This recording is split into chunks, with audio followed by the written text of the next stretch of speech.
आ जाओ शुरू करें क्या, है ना। शुरू करते हैं मेरे हिसाब से।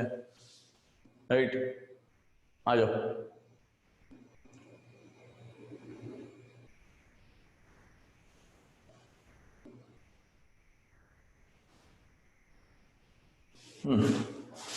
चलो, है ना। आज पिछले दो लेक्चर में हम लोग पढ़ चुके हैं कुछ कुछ क्या क्या। हम लोग पिछले दो लेक्चर में ये बात कर चुके हैं कि भाई ड्रिफ्ट वेलोसिटी क्या होती है ना। ड्रिफ्ट वेलोसिटी, करंट, करंट के बारे में पहले बात की, वो बोला कि करंट एक स्केलर क्वांटिटी है और अगर टेंसर होती है वैसे, तो लेकिन हम लोग स्केलर और वेक्टर में बात करते हैं ना, तो हम लोग उसकी बात करेंगे। तो हमने कहा था कि करंट एक स्केलर क्वांटिटी होती है और करंट की यूनिट होती है एम्पियर। फिर करंट को हमने बोला एवरेज करंट लिख सकते हैं हम लोग delta Q upon delta Q, और इंस्टेंटेनियस करंट लिख सकते हैं D Q upon D T. Right, यहां तक हमने बात की। फिर हमने बोला कि भाई करंट है तो जो फंडामेंटल है ना, कि जो इलेक्ट्रॉन्स है वो किसी कंडक्टर में मूव करेंगे, तो वो इलेक्ट्रॉन्स किस रफ्तार से मूव कर रहे हैं वो देखते हैं। तो फिर हमने उसके लिए एक वेलोसिटी निकाली जिसको बोला एवरेज वेलोसिटी, है ना। एवरेज वेलोसिटी की बात की हमने, एवरेज वेलोसिटी निकाली, उसको बोला ड्रिफ्ट वेलोसिटी, और बोला E tau upon M E, मतलब E charge electric field tau upon M E. Tau क्या था यहाँ पे, रिलैक्सेशन टाइम, है ना। रिलैक्सेशन टाइम वो टाइम था बिटवीन टू सक्सेसिव कोलिजन, है ना। दो एक के बाद एक कोलिजन के बीच में जो टाइम था उसको बोला गया था टाउ, वो निकाला। फिर हमने करंट की वैल्यू निकाली एनईए वीडी, फिर वीडी की वैल्यू वहां से पुट कर दी, है ना। और फिर उसको लिखा I equal to E square E tau upon M E, और फिर ऐसे लिखते गए हम लोग, है ना। और फिर हमने ई को भी लिख लिया वी अपॉन एल, और फिर उसके बाद हमने उसको वो कैलकुलेट किया, है ना, कि V is directly proportional to I prove किया, और वहां से आर और रो की वैल्यू भी निकाल ली। और बोला रेजिस्टिविटी का उल्टा कंडक्टिविटी होता है, तो हमने कंडक्टिविटी भी निकाल ली। फिर हमने अगले लेक्चर में क्या बात की, करंट डेंसिटी की, और बोला करंट डेंसिटी आई अपॉन है। फिर हमने मोबिलिटी की बात की, उसको बोला वीडी अपॉन ई, ऐसे कुछ टर्म डिफाइन किए। अच्छा, करंट डेंसिटी को हमने बोला था कि वेक्टर क्वांटिटी है, और हमने कैसे डिफाइन किया, हमने बोला I is equal to J vector dot A vector, है ना। J vector dot A vector ऐसे डिफाइन किया हमने। वो बोला करंट डेंसिटी एक वेक्टर क्वांटिटी है, और करंट डेंसिटी और एरिया वेक्टर का डॉट प्रोडक्ट लेंगे तो हमें क्या मिलेगा, करंट। हमने इसकी बात की, तो लिखा I equal to J vector dot A vector. उसके बाद हम लोगों ने ये काम करने के बाद हम लोगों ने पिछली क्लास में कुछ और रेजिस्टेंसेस पे सवाल किए कि R equal to rho L upon A होता है। उसमें हमने पहले बोला कि लेंथ को डबल कर दूंगा तो क्या होगा, एरिया को डबल कर दूंगा तो क्या हो जाएगा। फिर हमने बोला उसको स्ट्रेच करेंगे तो क्या होगा, स्ट्रेच करेंगे तो वॉल्यूम रिमेन्स कांस्टेंट। किसी भी चीज को हम स्ट्रेच करेंगे तो क्या रिमेन्स कांस्टेंट, वॉल्यूम, है ना। तो उसमें वॉल्यूम रिमेन्स कांस्टेंट, तो हमने V initial equal to V final लगाया। क्यों, क्योंकि मास सेम है, डेंसिटी सेम है, तो भाई वॉल्यूम कांस्टेंट हो गया। तो हमने V initial equal to V final निकाला, लगाया, और सारा का सारा काम किया। A initial L initial equal to A final L final. अब स्ट्रेच करेंगे तो एरिया भी कम होगा, तो उसकी वजह से हम लोग भाई क्वेश्चंस किए ऐसे बहुत सारे, है ना।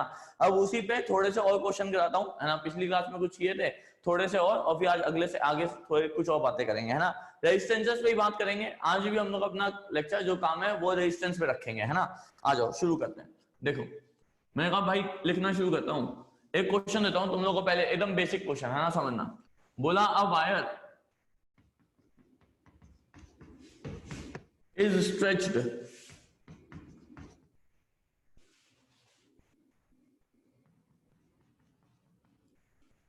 To 10% of its length।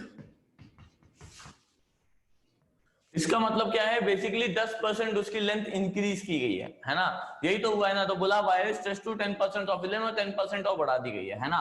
तो ये लिखा गया, बोला फाइंड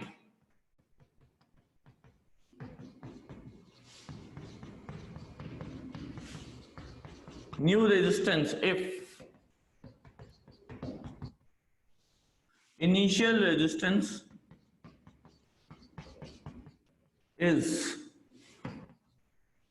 10 ओम। अगर इनिशियली 10 ओम है तो नया रेजिस्टेंस क्या होगा वो बताना है, राइट। तो बोला लेंथ को इंक्रीज कर दिया गया बाय 10%, बताओ क्या होगा। चलो करो, कोशिश करो फटाफट, खुद से कोशिश करो अपना अपना। चलो कोशिश करो एक बार, है ना, ट्राई करो। मैं थोड़ा समय देता हूं, कोशिश करें।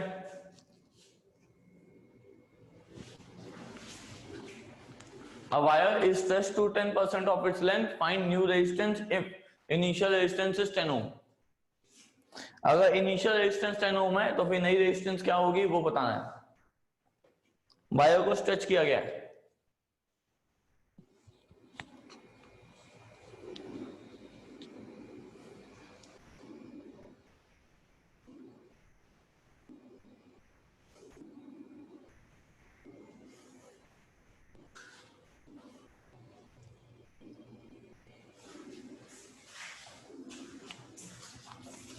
फटाफट फटाफट करो, फटाफट करो, कोशिश करो।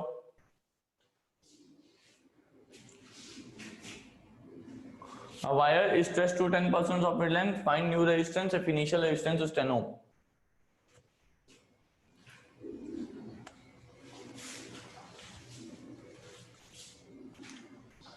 पक्का? मेरी बात सुनो, है ना? कहता हूं मैं, इतनी देर में आंसर आना चाहिए, है ना? सुनो मेरी बात सुनो। देखो बोला a wire is stretched to 10% of its length, मतलब लेंथ इंक्रीज हुई है 10% से। तो इस लाइन का मतलब क्या है समझना। इस लाइन का मतलब यह है कि जो फाइनल लेंथ है वो है इनिशियल लेंथ प्लस 10% इंक्रीज हो गई। इनिशियल लेंथ का 10% हो तो 10/100 इंटू एल आई, राइट। इसका मतलब है कि L final is equal to, ये 10/100 मतलब 0.1 है ना, तो L I plus 0.1 L I. मतलब इसका ये मतलब है कि एल फाइनल की वैल्यू आई है 1.1 एल आई।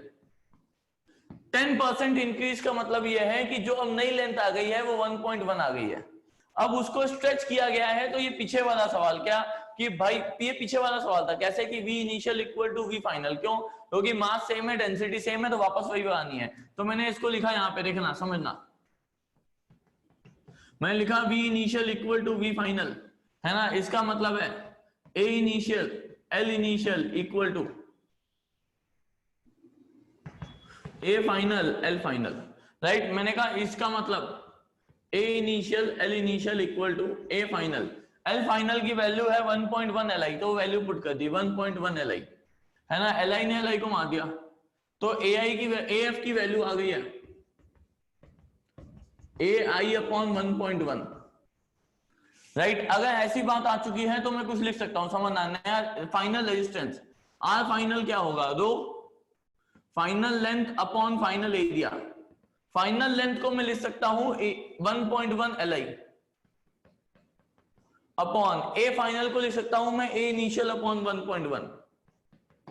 ये ऊपर चला जाएगा, स्क्वायरिंग हो जाएगी, तो मतलब R फाइनल की वैल्यू आएगी 1.1 इंटू 1.1 करूंगा, मतलब बेसिकली 11 का स्क्वायर होता है 121 और 2 डेसिमल, तो 1.21, है ना। और रो Li upon AI,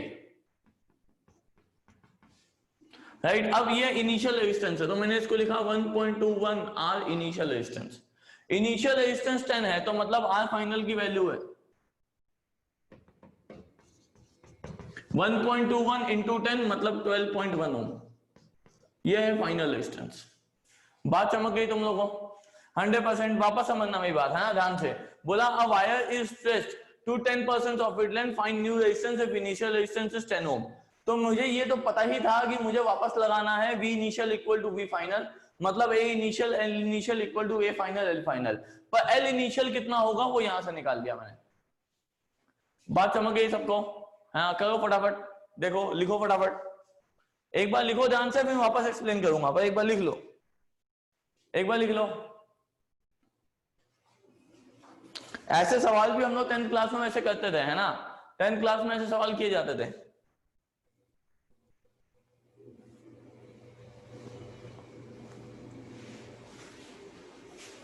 tenth class में भी हम ऐसे सवाल करते थे। पहले एक बार लिख लो, फिर वापस एक्सप्लेन करूंगा मैं, टेंशन ना लो। आसान सवाल।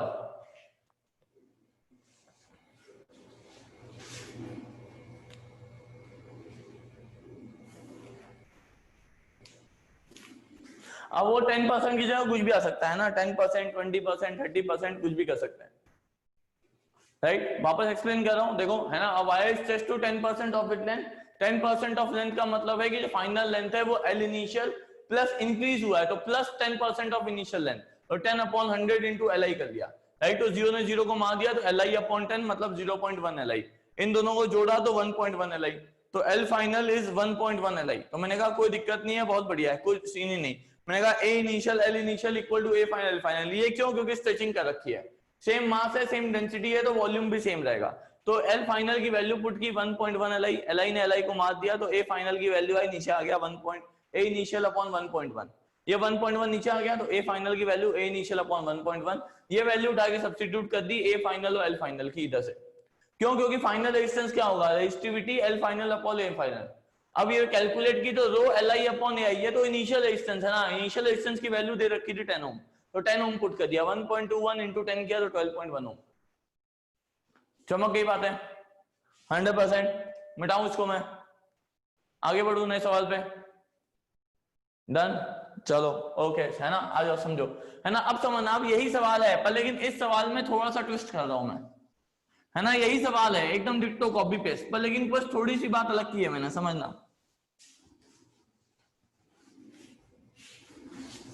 है ना। अब बस पूछा क्या गया उसकी बात कर रहा हूं। बोला गया फाइंड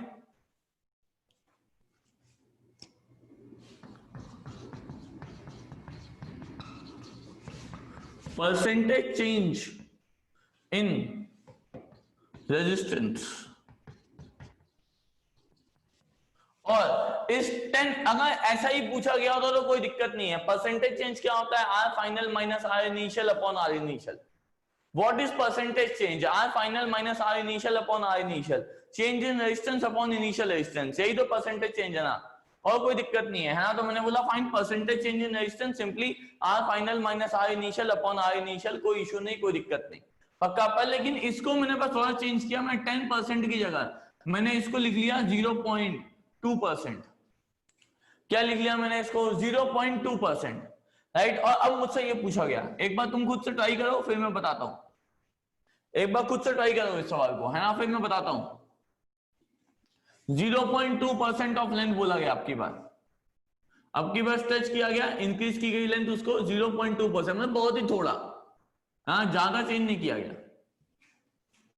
करो चलो चलो चलो फटाफट करने की कोशिश करो, है ना। A wire stretched to 0.2% of its length, find percentage change in resistance, फटाफट।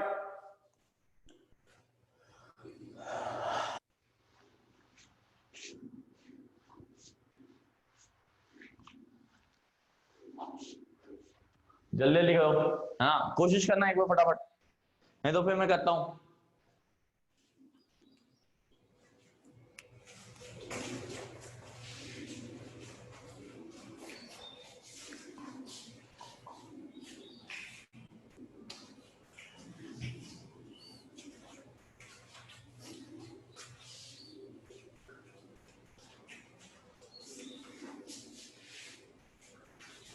A wire is stretched to 0.2% of its length, find percentage change in resistance, है ना।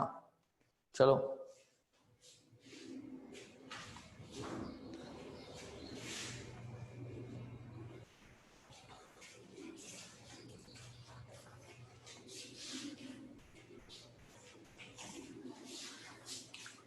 परसेंटेज चेंज बताना है कि कितना परसेंट होगा, 2%, 4%, 5%, कितना परसेंट होगा। और परसेंटेज चेंज में भाई इंक्रीज होगा डिक्रीज होगा, है ना, कि भाई इंक्रीज हो रहा है डिक्रीज हो रहा है, क्या हो रहा है।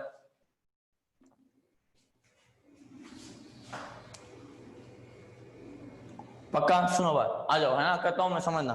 मुझे बोला गया कि भाई अगर स्ट्रेचिंग किया है तो, अब समझना इस क्वेश्चन को कैसे कर रहा हूं, है ना। बोला गया स्ट्रेचिंग किया है तो वॉल्यूम तो कांस्टेंट है, वॉल्यूम तो कांस्टेंट है, वॉल्यूम कांस्टेंट है मतलब V इक्वल टू AL है, राइट। मैंने बोला अब समझो इस वाले इक्वेशन को ना डिफरेंशिएट कर लो, V इक्वल टू AL, इसको डिफरेंशिएट करो, किसके रिस्पेक्ट में, L के रिस्पेक्ट में कर लेते हैं। तो V कांस्टेंट है तो कांस्टेंट का डिफरेंशिएशन 0 होता है, तो इसको मैंने लिखा differentiate above with respect to L। AL किसी के भी रिस्पेक्ट में कर लो, पर लेकिन डिफरेंशिएट करना है, V तो कांस्टेंट है उसके रिस्पेक्ट में कर नहीं सकते, तो बोला डिफरेंशिएट कर लो, है ना। तो V कांस्टेंट है तो 0 हो गया। इधर डिफरेंशिएशन का रूल, पहले वाले को डिफरेंशिएट करूंगा तो उसको A का डिफरेंशिएशन 1 होता है, पर उसके लिए लिखूंगा DA अपॉन DL। क्यों क्यों ऐसा क्यों, A को क्या लिखा DA अपॉन DL, उसका रीजन है क्योंकि डिफरेंशिएट L के रिस्पेक्ट में कर रहा था, तो चेन रूल लगाया होगा बेसिकली, है ना। चेन रूल लगाया होगा तो इधर लिखा DA अपॉन DL, है ना, और इनटू कितना, भाई इसको डिफरेंशिएट किया, दूसरे वाले को एज इट इज, तो L प्लस, है ना। अगली बात करता हूं, समझना। बोला इसको एज इट इज रखा, दूसरे वाले को डिफरेंशिएट किया, इसको डिफरेंशिएट करूंगा तो 1 आएगा, कोई दिक्कत ही नहीं है ना। तो बोला इधर 1, भाई A को तो एज इट इज, है ना, और A को एज इट इज लिखा और L वाले को डिफरेंशिएट किया, तो L का डिफरेंशिएशन 1। अब नया DL अपॉन DL का कोई मतलब नहीं है, तो वो तो 1 ही आएगा ना। बात चमकी है, डिफरेंशिएशन किया मैंने, हाँ तुम लोग ये और जाके सीखोगे 12th क्लास में, पर लेकिन हाँ ये कैसे किया है डिफरेंशिएशन, पक्का आप समझना। मैंने बोला इस ए को उठा के उधर ले गए और ए को उठा के उधर ले गया और फिर बाद में डिवाइड किया, समझना। ए को उधर तो माइनस ए, डी ए नीचे तो D A equal to L upon D L, right. बोला इस पूरे को उल्टा कर लेते हैं, इस पूरे को उल्टा करूंगा तो क्या आएगा उसकी बात करता हूं, समझना। D A upon A equal to D L upon L with minus sign, एक माइनस के साथ है ना, डी ए अपॉन ए, इस पूरे को उल्टा किया तो D A upon A equal to D L upon L, पर माइनस के साथ, पक्का बात चमके तुम लोगों को, है ना, कि D A upon A is equal to what, minus D L upon L. कैसा आया चमका? बोला वापस, है ना, ये कांस्टेंट था पूरा का पूरा, कांस्टेंट को डिफरेंशिएट करो तो जीरो, पहले वाले को डिफरेंशिएट किया तो D A upon D L आया, इनटू एल लिखा, दूसरे वाले को एज इट इज, प्लस पहले वाले को एज इट इज तो दूसरे वाले को डिफरेंशिएट करूंगा तो डीएल अपॉन डीएल, वो तो 1 बच गया, है ना, तो उधर डिफरेंशिएशन 1 आ गया। अब इसको उठा के उधर ले गया तो माइनस ए आया, डीए को उठा के नीचे ले आया तो minus A upon DA equal to L upon DL, right. तो इसकी वैल्यू आ गई minus D A upon A equal to DL upon L, पक्का। आगे बात करता हूं, समझना, है ना। बोला ये आ गया, मैंने कहा बहुत बढ़िया, पर लेकिन अगर ध्यान से देखो बोला गया था स्ट्रेच करने पे 0.2% का इंक्रीज है, मतलब delta L upon L into 100 is what 0.2%, right. Percentage तो 100 ही दिखाता है, तो 100 में 100 को अगर मार दिया तो भाई डेल्टा एल अपॉन एल की वैल्यू है मेरे पास 0.2। अब ये बहुत ही छोटा चेंज है, तो डेल्टा एल को लिख सकते हैं हम लोग डी एल अपॉन एल, और यही किसके बराबर है, minus D A upon A के। यहां तक बात चमकी है भाई, stretch to 0.2% of its length, तो बोला गया कि delta L upon L into 100 equal to 0.2%, percent तो भाई 100 को मार दिया, तो डेल्टा एल अपॉन एल कितना है 0.2। अब ये बहुत ही चेंज छोटा है तो डीएल अपॉन एल लिख लिया, और यही तो माइनस डी अपॉन ए था वो तो वो लिख लिया, पक्का चमक गई बातें। अब समझना, मैंने बोला मुझे रेजिस्टेंस निकालना था, तो रेजिस्टेंस को लिखा R equal to rho L upon A, R equal to rho L upon A. बोला इसको डिफरेंशिएट करता हूं, समझना क्या करता हूं, इसको डिफरेंशिएट, है ना, इसको बस ऐसे लिख लेता हूं, रो 1 अपॉन ए इंटू एल, राइट। इसको डिफरेंशिएट कर रहा हूं, समझना, इसको डिफरेंशिएट कर रहा हूं वापस विद रिस्पेक्ट टू एल, तो आर का differentiation D R upon D L. भाई आर का डिफरेंशिएशन क्या होगा, D R upon D L, जैसे वहां पे ए का डिफरेंशिएशन था डी अपॉन डी एल, वैसे D R upon D L. Rho तो कांस्टेंट है तो ये तो ऐसे ही बाहर पड़ा रहेगा, इसको कोई दिक्कत ही नहीं है। अच्छा ये तो रो तो कांस्टेंट है ना, इसका तो कोई रोल ही नहीं है यार, इसका कोई इशू ही नहीं है,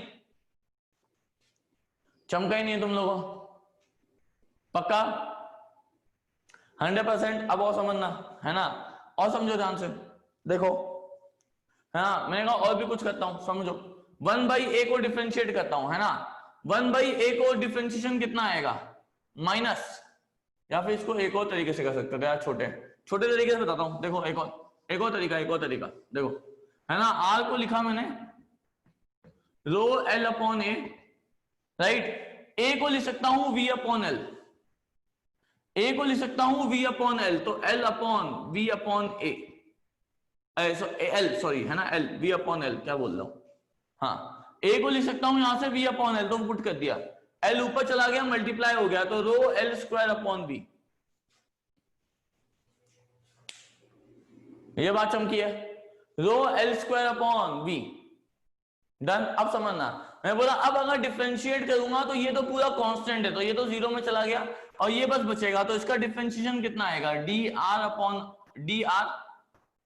अपॉन डी एल, या फिर ऐसे लिख लूं इक्वल टू, ये रो अपॉन बी ऐसे ही पड़ा हुआ है, एल स्क्वायर का डिफरेंशिएशन 2l, एल स्क्वायर का differentiation 2l into DL upon DL, तो 1 ही बचेगा, चमक रहा है तुम लोगों को, डीएल अपॉन, भाई डीएल अपॉन डीएल होगा ना, वो तो क्या बचेगा 1, कोई दिक्कत ही नहीं है, राइट। अब समझना, डीएल को उठा के इधर, है ना, तो लिखा इसको देखो D R upon, D R तो इधर ही, equal to rho upon B, है ना, एल स्क्वायर से मल्टीप्लाई डिवाइड कर, एल से मल्टीप्लाई डिवाइड किया, rho L square upon B multiply L से मल्टीप्लाई डिवाइड किया, तो ये आ गया इनटू डीएल, ध्यान से देखो वापस, है ना। क्या किया मैंने, बोला कि ए को लिख लो यहां से v अपॉन एल पुट कर दिया, है ना। एल को ऊपर ले गया तो rho L square upon V बच गया। बोला इसको डिफरेंशिएट कर लो, तो D R upon DL, R का differentiation D R upon DL होता है। रो अपॉन वी तो कांस्टेंट है तो उसको बाहर लिख लिया। फिर एल स्क्वायर का डिफरेंशिएशन 2l और डीएल अपॉन एल, डीएल वो तो 1 है तो उसको ऐसे पढ़ाने दिया। अब एल से मल्टीप्लाई डिवाइड किया पहले, तो एल स्क्वायर अपॉन एल आ गया इधर, और इस डीएल को उठा के इधर ले गया। अच्छा 2 रह गया, एक 2 भी आएगा, है ना। हाँ इंटू 2 पक्का। अब समझना, इस मतलब इस पूरे की वैल्यू है, ये लिख रहा हूं यहां पे वापस, D R rho L square upon V D L upon L into 2, right. इतनी बातें समझ गई। अब समझना, rho L square upon V, यही तो आर है यार। Rho L square upon V क्या है, आर। तो इस पूरे को आर लिख सकता हूं और इसको उठा के डिवाइड कर सकता हूं। मतलब ये आ सकता है D R upon R equal to D L upon L into 2। पक्का भाई, D R upon R equal to D L upon L into 2। अगर यह है डी एल अपॉन एल की वैल्यू पहले से ही बता दी कितनी, 0.2, तो इसको लिख लिया 0.2 इंटू 2 मतलब 0.4, राइट। तो मतलब जो परसेंटेज चेंज आ रहा है, जो चेंज इन रेजिस्टेंस है, परसेंटेज चेंज, वो कितना होगा 0.4%।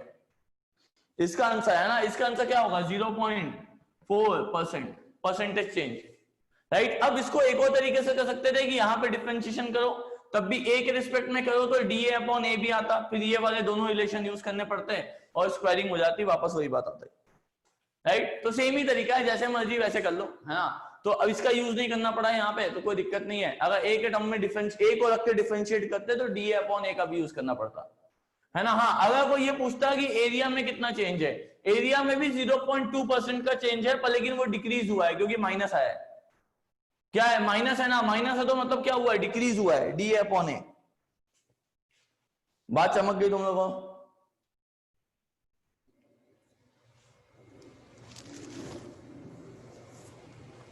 पक्का, लिखो फटाफट, चलो लिखो लिखो लिखो।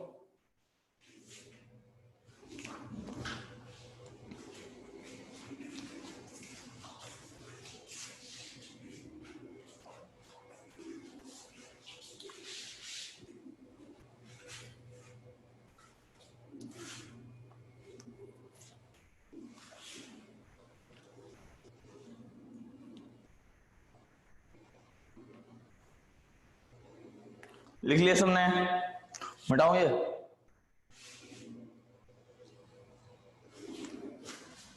क्वेश्चन मिटा रहा हूं, है ना।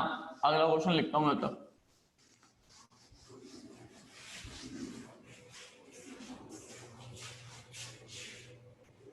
हो गया, समझो। ये वाला पार्ट मिटा रहा हूं, उधर तुम लोग कर दो।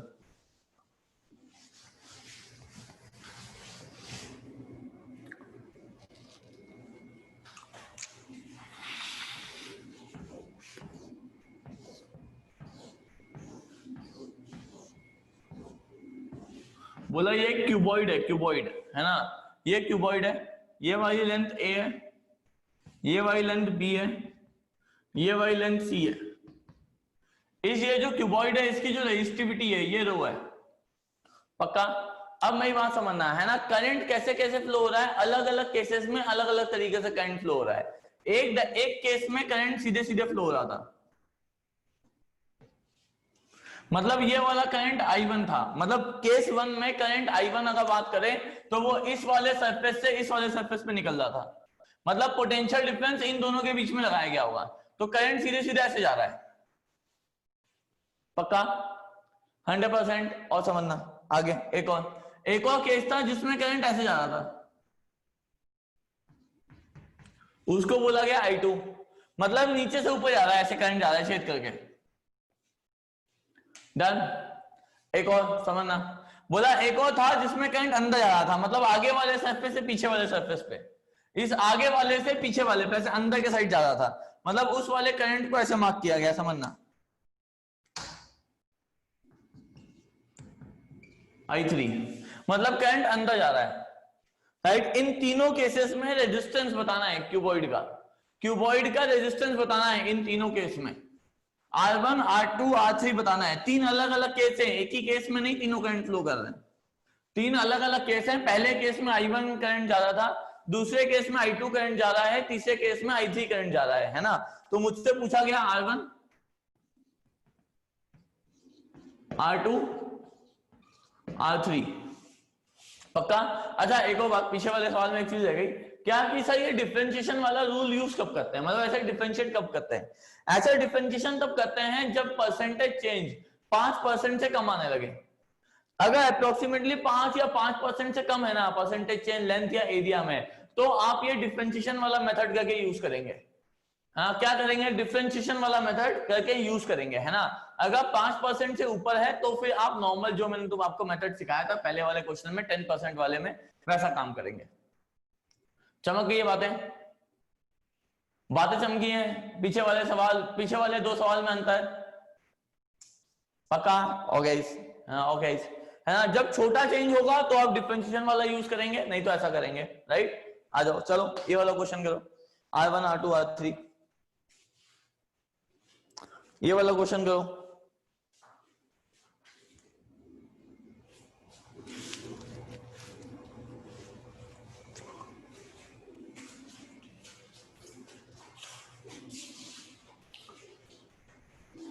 फटाफट R1 निकालो, R2 निकालो, R3 निकालो, तीनों काम करो। R1 निकालो, R2 निकालो, R3 निकालो।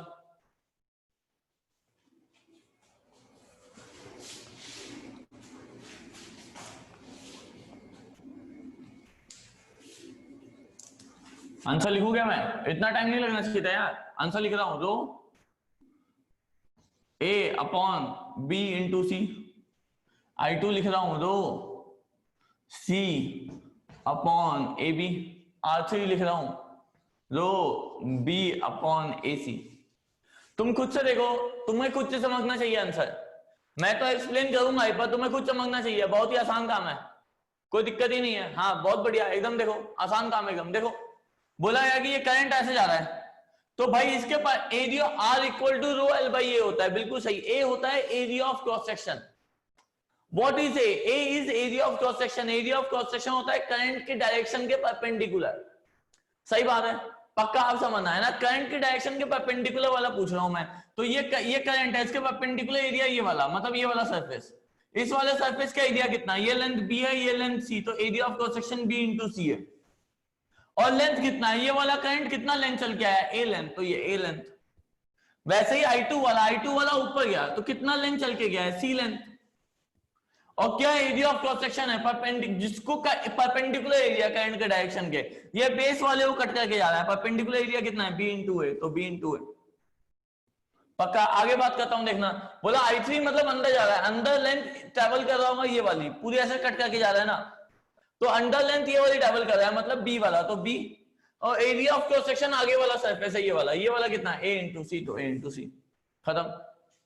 चमक रही है बात, है ना। तो ऐसा भी कभी कभी लिखा होता है कि resistance depends upon dimension and direction of current. बिल्कुल सही है, अगर क्योंकि डायमेंशन बोल रहे हो तो लेंथ और एरिया की बात कर रहे हो। पर लेकिन जब 10th क्लास में पढ़ते थे तो लिखते थे length and area of cross section.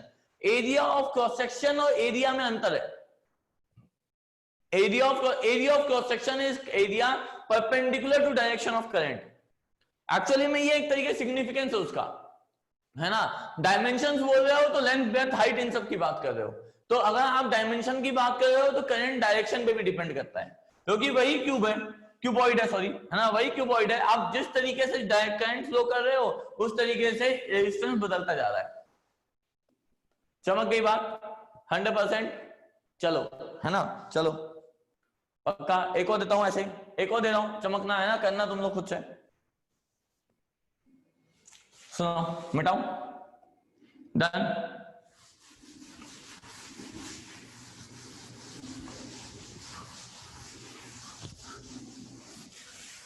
एक और समझो, है ना, एक और बोला गया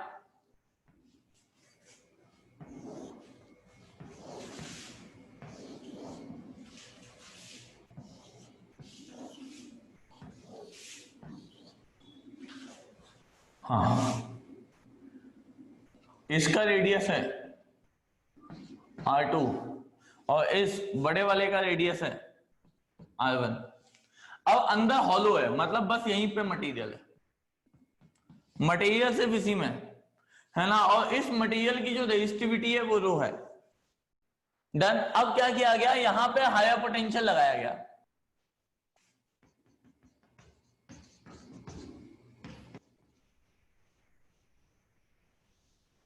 है ना, हम इसको बहुत बार HP लिख लेते हैं छोटे में, है ना, और यहां पे लगाया गया लोअर पोटेंशियल इस एंड पे।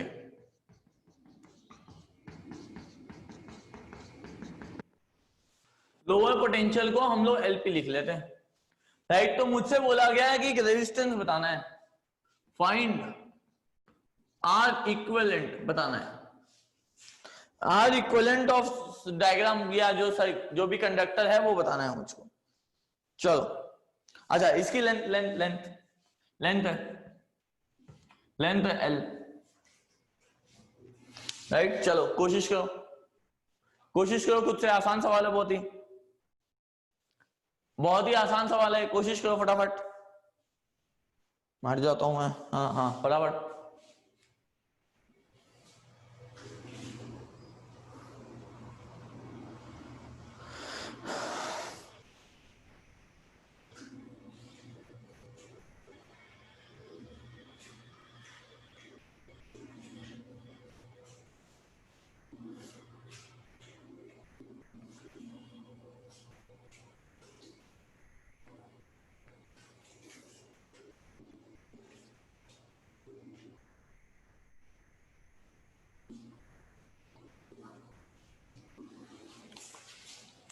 आ जाओ, हाँ हाँ आ जाओ, कर लिया, आसान है ना, अभी तक हो जाना चाहिए था भाई, अभी तक हो जाना चाहिए था।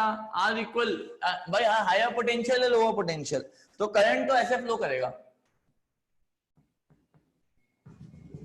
करंट इस डायरेक्शन से फ्लो करेगा, आई करंट ऐसे फ्लो करेगा। अब जो लेंथ ट्रेवल कर रहा है वो L ट्रेवल कर रहा है, मतलब रो L। एरिया कितना मिला है, बस यही वाला तो मिला है, तो ये पूरा एरिया होगा पाई R1 square minus pi R2 square. जो ये वाला एरिया है ये कितना होगा, है ना, पूरा एरिया से अगर देखोगे तो एक्चुअली जब देखोगे तो कुछ कहानी ऐसे दिखाई देगी, अगर आप यहां से देखो या इधर से देखोगे तो आपको कहानी कुछ ऐसे दिखाई देगी, इस वाले का रेडियस है R1 और इस वाले का रेडियस है R2, और मुझे ये वाला एरिया चाहिए, तो ये क्या होगा, पाई R2 square minus pi R1 square. तो इसको मैंने लिख लिया, पाई कॉमन ले लिया, R2 square minus R1 square, खत्म। अरे सीधे आंसर है यार, कोई दिक्कत ही नहीं है, चमक गई बातें तुम्हें,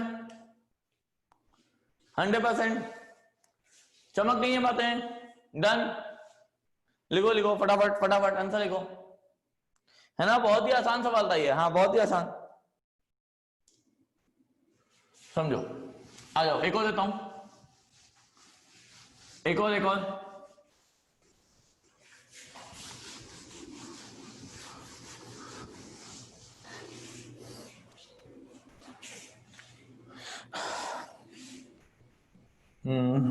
चलो एक और कर लेते हैं, है ना।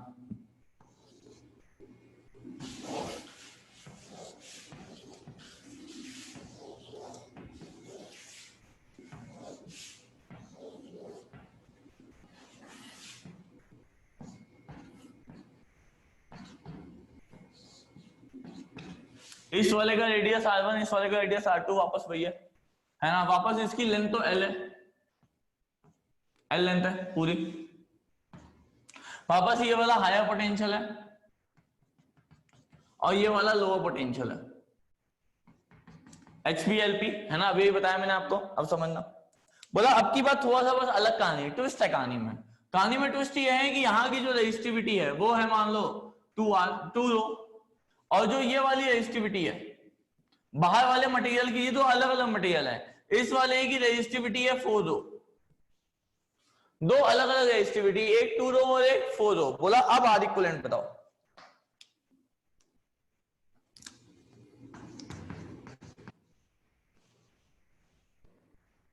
आर इक्विवेलेंट बताओ अब, चलो अब आर इक्विवेलेंट निकालने को बोला गया मुझे, करो find R equivalent.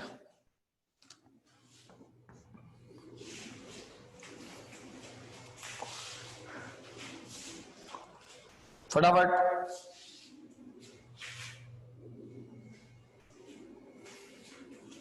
Find R equivalent.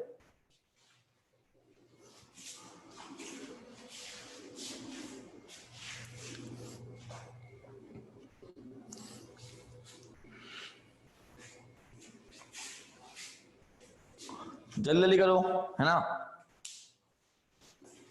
फिर अपन एक और नए सेगमेंट पे चलेंगे, है ना, टेम्परेचर का इफेक्ट, है ना, रेजिस्टेंस पे क्या होता है। ऐसे तो तुम्हें पता होता है पर लेकिन फिर भी, है ना, ये बात कर लेंगे।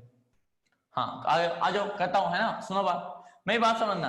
अब क्या है कि भाई करंट पूरे में फ्लो करेगा, पर लेकिन इसका रेजिस्टेंस अलग, इसका रेजिस्टेंस अलग, दो अलग अलग मटेरियल है ना। तो अब ये दोनों, पहली बात तो कैसे हैं, अगर मैं इस अंदर वाले को का रेजिस्टेंस लिख लूं R1, समझना ध्यान से, मैं बातें कर रहा हूं कुछ कुछ, है ना, बढ़िया सवाल है ये। इसका रेजिस्टेंस लिख लूं R1, तो R1 रेजिस्टेंस क्या होगा, रो L अपॉन, अब रो की वैल्यू है 2 रो, तो इधर 2 रो L अपॉन, ये भाई रेजिस्टेंस है पाई R1 स्क्वायर। भाई इसका एरिया ऑफ क्रॉस सेक्शन, इसमें जो करंट जा रहा है ना, करंट तो सब में सीधे ही जाएगा, ऐसे ही करंट जा रहा होगा पक्का, पर लेकिन इसमें करंट I1 है तो इसमें करंट I2 है।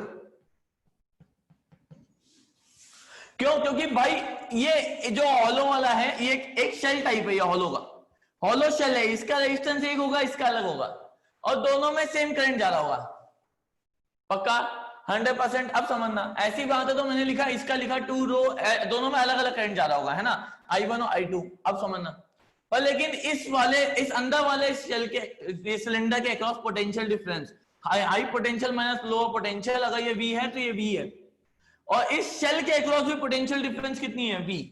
तो अगर इस शेल का रेजिस्टेंस पहले तो लिख लूं मैं R2, तो वो क्या लिखूंगा, 4 रो L upon pi R2 square minus R1 square. ये तो पीछे वाले सवाल में भी किया था, 4 रो L upon pi R2 square minus R1 square. पर अगर देखो तो ये दोनों रेजिस्टेंस सेम पोटेंशियल डिफरेंस के अक्रॉस लगे हैं, दोनों का अलग अलग रेजिस्टेंस है, तो दोनों में सेम करंट तो नहीं जाएगा, इसीलिए दो अलग अलग करंट माने पहली बार। अब दोनों सेम पोटेंशियल डिफरेंस के अक्रॉस लगे हैं, मतलब ये दोनों पैरेलल में है। अगर पैरेलल में है तो R इक्विवेलेंट की वैल्यू कितनी होगी, R1 R2 upon R1 plus R2। आप वैल्यूज पुट करके आंसर निकाल सकते हैं, आपको R1 पता है, R2 पता है। बात समझिए पहली बात कि भाई ये दोनों के, ये वाला और ये वाला, ये एक हॉलो शेल और ये एक सिलेंडर, ये एक हॉलो शेल और ये एक सिलेंडर, ये दोनों के दोनों पैरेलल में। पैरेलल में क्यों, क्योंकि दोनों के दोनों सेम पोटेंशियल डिफरेंस के अक्रॉस लगाए गए। चमक गई बात है, 100%। लिखो फटाफट, है ना, लिखो, है ना, आसान क्वेश्चन, थोड़ा सा मतलब थोड़ा बढ़िया क्वेश्चन कराया है ना, मतलब ऐसा थोड़ा बढ़िया वाला, और कोई बात नहीं। चलो, है ना। अब इसके बाद अपन एक नए टॉपिक पे चलेंगे, इस पे अपन एक और करेंगे नए टॉपिक पे, है ना, रेजिस्टेंस का, टेम्परेचर का effect on resistance and resistivity, है ना, उस पे बात करेंगे। अब रेजिस्टिविटी पे निकाल लूंगा इफेक्ट तो कंडक्टिविटी पे भी, और रेजिस्टेंस में निकाल लूंगा तो कंडक्टेंस पे भी, क्योंकि रेजिस्टेंस का उल्टा कंडक्टेंस, रेजिस्टिविटी का उल्टा कंडक्टिविटी, है ना। तो मैं एक की बात करूंगा, इन दोनों की, रेजिस्टिविटी और रेजिस्टेंस की। कंडक्टेंस और कंडक्टिविटी अंडरस्टूड है ना, उसका उल्टा हो जाएगा, बस समझना।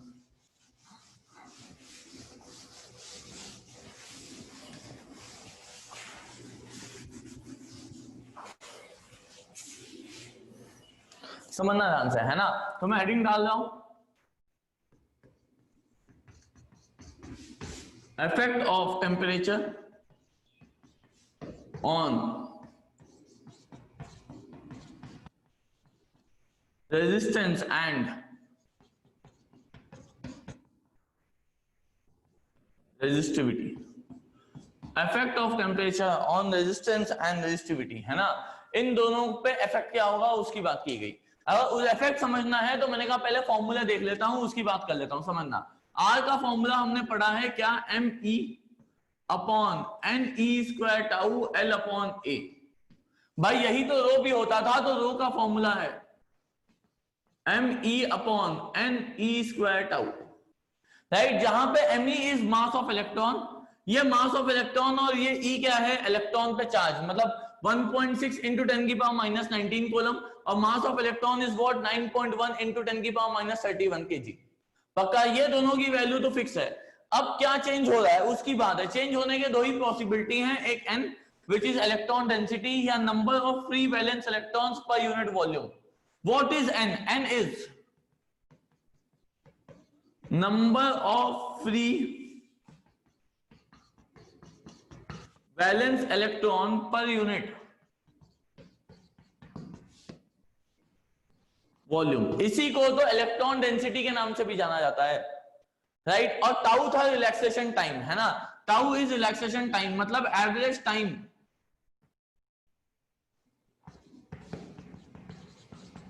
बिटवीन टू सक्सेसिव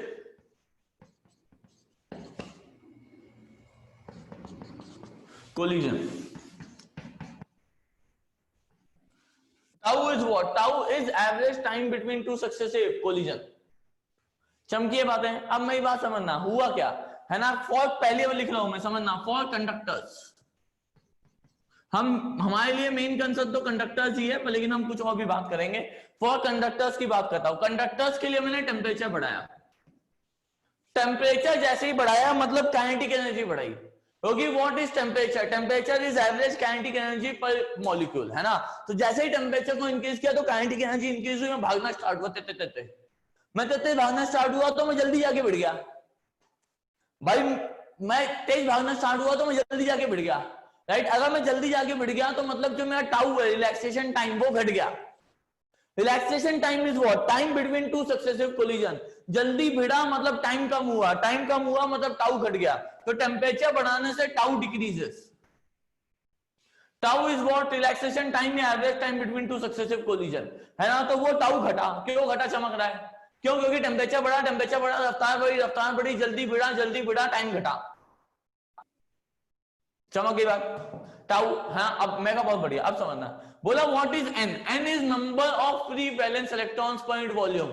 भाई कंडक्टर में तो all valence electrons are free to move.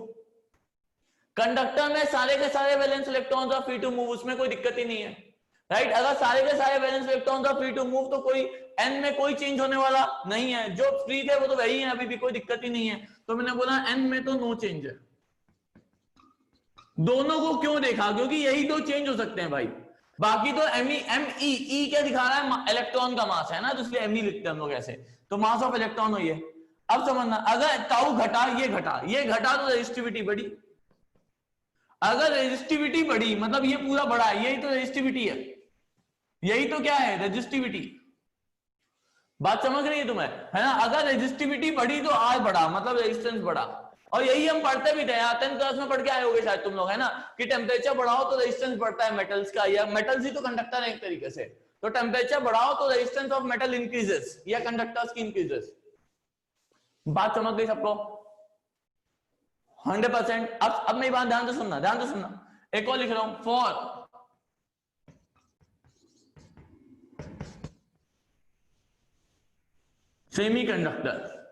Semiconductor के लिए टेम्परेचर बढ़ाया, टाउ घटा, वापस वही कॉन्सेप्ट। टेम्परेचर बढ़ाया, काइनेटिक एनर्जी बढ़ी, रफ्तार बढ़ा, जल्दी जाके भिड़ा, तो फिर भाई अपना टाउ घटा। हाँ, टाउ घटा तो मैंने कहा बहुत बढ़िया। एन की क्या? N is number of free valence electrons per unit volume. N is what? N is number of free valence electrons per unit volume. अब टेम्परेचर बढ़ाने से कुछ इलेक्ट्रॉन जो पहले नहीं फ्री थे सेमीकंडक्टर के, अब वो भी होने लगे, कुछ और फ्री होना स्टार्ट हो गए। भाई उनको ज्यादा एनर्जी मिली तो वो फ्री होने लगे। पहले उनके पास इतनी एनर्जी नहीं थी कि वो फ्रीली मूव कर सके, अब उनके पास इतनी एनर्जी आ गई शायद कुछ के पास। और जैसे जैसे टेम्परेचर बढ़ाओगे वैसे वैसे उनकी तादाद बढ़ेगी। मतलब अब की बार एन कांस्टेंट नहीं रहने वाला है, वो चेंज होगा। मतलब अब की बार एन बढ़ेगा। तो हमने बोला एन बढ़ा, लोगों ने बोला यार ये बड़ा झोल है कि एन बढ़ा टाउ घटा तो क्या होगा। हमने पाया प्रैक्टिकली कि एन ज्यादा बढ़ा, एन में इंक्रीज ज्यादा है as compared to tau. N में इंक्रीज ज्यादा, टाउ में डिक्रीज हुआ पर लेकिन कम हुआ। तो नेट इफेक्ट, ये ज्यादा बढ़ा ये कम घटा है पर लेकिन कम घटा, तो ये नेट इफेक्ट क्या होगा? बढ़ेगा। ये बढ़ा तो रेजिस्टिविटी घटी तो रेजिस्टेंस घटा। इसीलिए सेमीकंडक्टर्स में टेम्परेचर बढ़ाने से रेजिस्टेंस घटता है और रेजिस्टिविटी भी घटती है।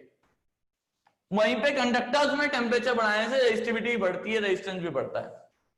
चमकी बात 100%। This is effect of temperature on resistance and resistivity. हाँ, अभी तो ये बेसिक फंडामेंटल समझा है कि ऐसे क्या क्या हो रहा है, बेसिक में जाके, है ना, फॉर्मूलेस पे हम चेक किया है कि ऐसा क्या हो रहा है, क्यों हो रहा है ना, इनके कितना चेंज होगा, क्या नया रेजिस्टेंस होगा। मान लो 10 डिग्री चेंज किया, 40 डिग्री चेंज किया, तो नया रेजिस्टेंस कितना हो जाएगा, पहले 20 ओम था तो अब कितना, ऐसा भी पढ़ेंगे, इसके लिए भी पढ़ेंगे, मैथमेटिकल फॉर्मूला निकालेंगे, पर लेकिन पहले समझें तो कि हो क्या रहा है, रेजिस्टेंस बढ़ेगा कि घटेगा, पहले वो तो चमके। समझ में ये बात? पक्का? छापो फटाफट ये छापो, फिर आगे बढ़ते हैं, है ना। ये भी बात करेंगे हम लोग, है ना, कि भाई कितना चेंज हुआ, टेम्परेचर को मान लो 40 डिग्री बढ़ाया, 30 डिग्री बढ़ाया या 10 डिग्री बढ़ाया, तो कितना नया रेजिस्टेंस कितना हो जाएगा, उसकी बात करेंगे, पर वो नेक्स्ट लेक्चर में बात करेंगे, आज नहीं, है ना। पहले इतना तो देखें, छाप लो फटाफट।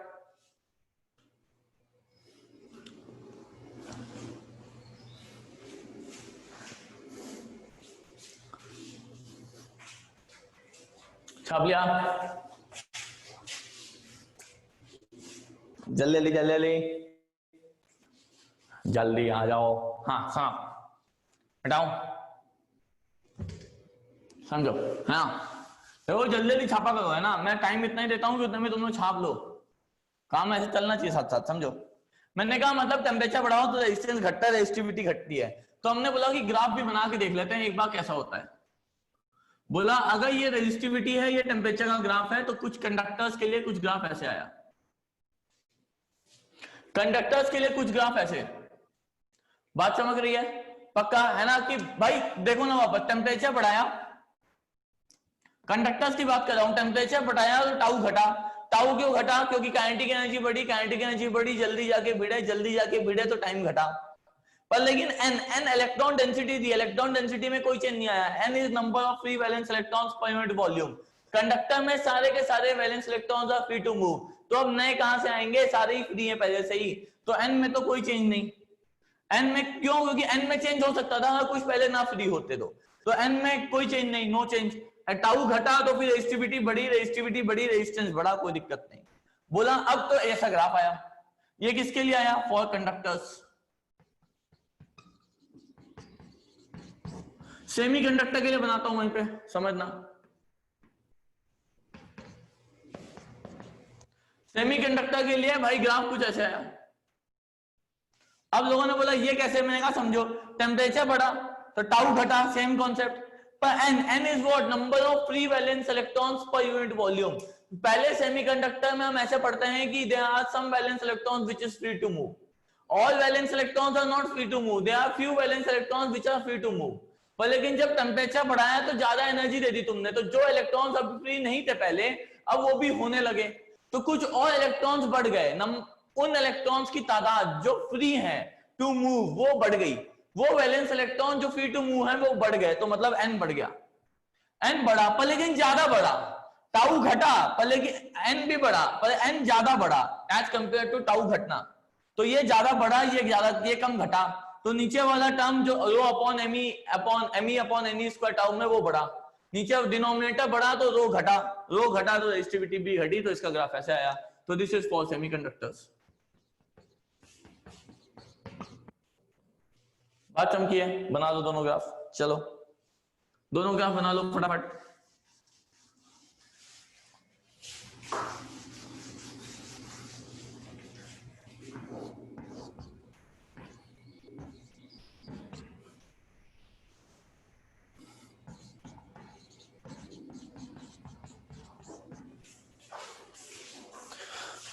अगला मैंने एक और लिख दिया है, किसके लिए, एलॉयज के लिए। मैंने बोला एलॉयज के लिए मैं एक और काम लिख देता हूं, फॉर एलॉयज, एलॉयज के लिए टेम्परेचर बढ़ाने से रेजिस्टिविटी बढ़ती है पर ज्यादा नहीं बढ़ती है, तो ये ग्राफ है भाई, पर लेकिन धीरे धीरे बढ़ रहा है, स्ट्रेट लाइन है और ज्यादा वेरिएशन नहीं है, तो वो एलॉयज के लिए है ना। अरे तुमने सुना होगा ना वो निक्रोम का वायर आता है, ये सब सुना है तुमने, है ना, घरों पे आता है ना यार, हाँ, तो वो क्या है, वो एक नाइक्रोम, वो क्या है, एक तरीके से एलॉय है, हाँ, नाइक्रोम इज एलॉय, है ना, उसके टेम्परेचर चेंज होने से ज्यादा रेजिस्टिविटी में चेंज होती नहीं है ना, तो अब रेजिस्टिविटी में नहीं होगा तो ये सारा काम रेजिस्टेंस के लिए भी है, भाई रेजिस्टिविटी में नहीं है तो यही सारा काम तो रेजिस्टेंस में भी है, कोई दिक्कत ही नहीं है। चमक गई बात? लिखो फटाफट, चलो लिख लो, है ना। आज के लिए इतना ही। अगली क्लास में हम लोग पढ़ेंगे कि कितना चेंज होगा भाई टेम्परेचर बढ़ाने से, टेम्परेचर चेंज करने से, वो वाला काम है ना, कि रेजिस्टिविटी बढ़ रही है, कंडक्टिव रेजिस्टेंस बढ़ रहा है, बिल्कुल सही है कंडक्टर्स में, पर लेकिन कितना। अच्छा, हम लोग रेस्ट्रिक्टेड किसके लिए होंगे? कंडक्टर्स के लिए, है ना। सेमीकंडक्टर्स और अलॉयज की हम लोग बात करेंगे नहीं, है ना, ये अलग चैप्टर है, मैं पहले बता चुका हूं एक बार। डन? हाँ चलो, आज के लिए इतना ही।